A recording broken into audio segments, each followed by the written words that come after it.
3. Yang pertama, pengertian akuntansi, persamaan akuntansi, dan laporan keuangan. Pengertian akuntansi. Definisi ini mengandung dua pengertian, yakni kegiatan akuntansi adalah bahwa akuntansi merupakan proses yang terjadi dari identifikasi, pengukuran, dan pelaporan informasi ekonomi. Kegunaan akuntansi adalah bahwa informasi ekonomi yang dihasilkan oleh akuntansi diharapkan berguna dalam penilaian dan pengambilan keputusan mengenai kesatuan usaha yang bersangkutan. Tujuan utama akuntansi adalah menyajikan keputusan ekonomi. Untuk menghasilkan informasi ekonomi, perusahaan perlu menciptakan satu metode pencatatan, penggolongan, analisis, dan pengendalian transaksi serta kegiatan-kegiatan keuangan, kemudian menghasilkan hasilnya.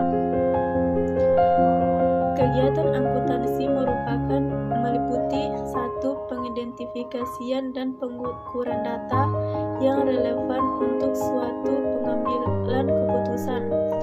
2. Memproses data yang bersangkutan, kemudian pelaporan informasi yang dihasilkan. 3. Pengkomunikasian informasi kepada pemakai laporan. Persamaan akuntansi. Manfaat persamaan akuntansi. Secara umum, manfaat persamaan dasar akuntansi berguna untuk mengetahui adanya perubahan nilai dari harta atau kekayaan pada suatu perusahaan, sehingga perubahan ini berdampak pada setiap transaksi yang telah dilakukan sebelumnya.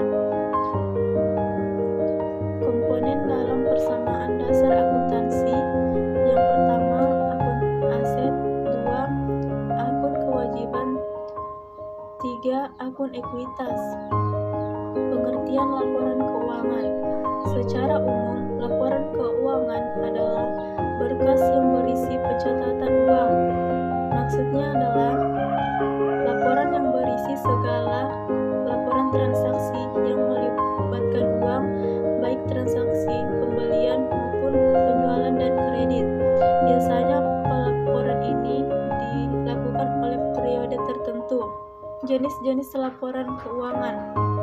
1. Laporan laba rugi.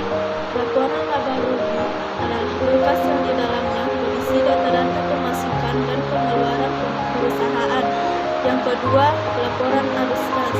Di dalam laporan ini biasanya berisi data terkait arus keluarnya masuknya uang perusahaan dalam periode tertentu.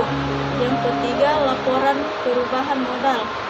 Laporan perubahan modal juga jenis laporan keuangan perusahaan. Maka dari itu, operator keuangan harus bisa membuatnya jika tidak ingin dianggap tidak becus oleh pemimpin. Yang keempat, laporan neraca. Laporan neraca biasanya berisi data-data keuangan perusahaan yang lebih detail dibanding laporan sebelumnya. Bahkan, di laporan ini juga diinput aktiva, kewajiban, dan modal. Yang kelima, catatan atas laporan keuangan. Catatan atas laporan keuangan mengacu pada input informasi tambahan yang membantu menjelaskan bagaimana perusahaan sampai pada laporan keuangannya. Fungsi laporan keuangan untuk bisnis. Yang pertama, untuk menilai kondisi usaha. Yang ketiga, sebagai bahan evaluasi. Yang ketiga, bentuk pertanggungjawaban perusahaan. Ayat yang terkandung dalam materi ini yaitu Surah An-Nahl ayat 90, yaitu sesungguhnya Allah menyuruh kamu berlaku adil dan membuat kebajikan, memberi bantuan kepada kerabat, dan Dia melarang melakukan perbuatan keji, kemungkaran, dan permusuhan. Dia memberi pengajaran kepadamu agar kamu dapat mengambil pelajaran. Materi selanjutnya yaitu karakteristik perusahaan jasa, siklus akuntansi perusahaan jasa, dan transaksi perusahaan jasa.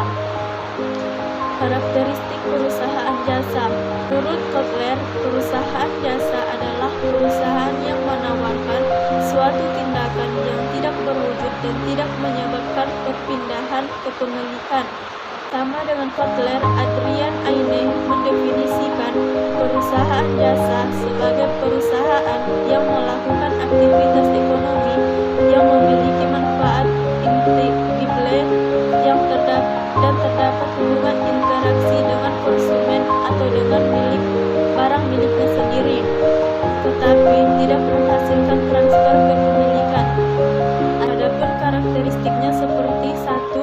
Kegiatan utamanya menjual jasa. 2. Tidak menyediakan produk dalam bentuk fisik. 3. Hasil tidak dapat disamakan. 4. Tidak ada harga pokok produksi. 5. Tidak ada harga standar yang umum.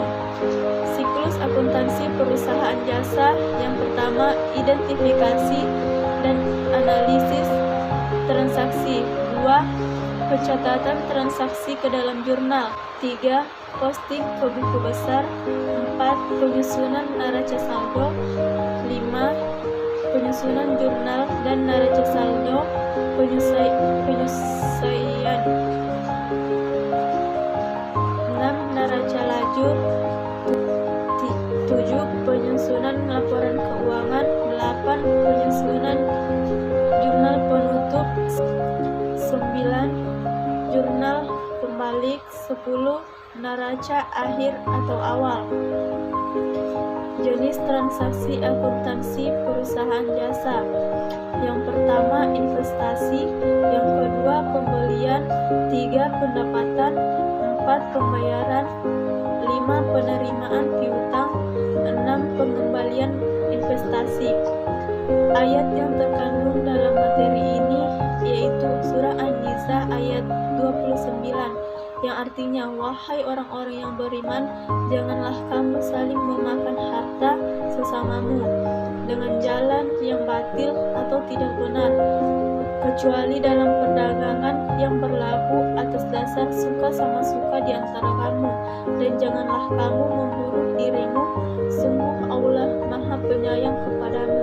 Cukup sekian yang dapat saya sampaikan, kurang dan lebihnya mohon dimaafkan. Wabillahi taufiq wal hidayah. Wassalamualaikum warahmatullahi wabarakatuh.